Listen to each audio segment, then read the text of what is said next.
বাংলা সাহিত্যের আদি কবি কে? উত্তর হচ্ছে লুইপা। চর্যাপদ আবিষ্কৃত হয় কোথা থেকে? উত্তর হচ্ছে নেপালের রাজ গ্রন্থশালা থেকে। বাংলা সাহিত্যের ইতিহাসে প্রাচীনতম মুসলিম কবি শাহ মোহাম্মদ সগীর। বাংলা সাহিত্যের ইতিহাসে প্রথম গ্রন্থ কোনটি? উত্তর হচ্ছে চর্যাপদ।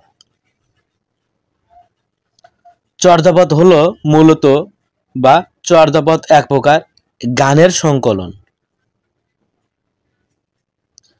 বাংলা সাহিত্যের আদি গ্রন্থ বা আদি নিদর্শন কোনটি? চর্যাপদ। প্রাচীনতম গ্রন্থ কোনটি? চর্যাপদ। প্রাচীন যুগে বাংলা ভাষার শ্রেষ্ঠ নিদর্শন কি? চর্যাপদ। চর্যাপদ কোন ধর্মাবলম্বীদের সাহিত্য? সহজিয়া বৌদ্ধ। কোন রাজবংশের আমলে চর্যাপদ রচনা শুরু হয়?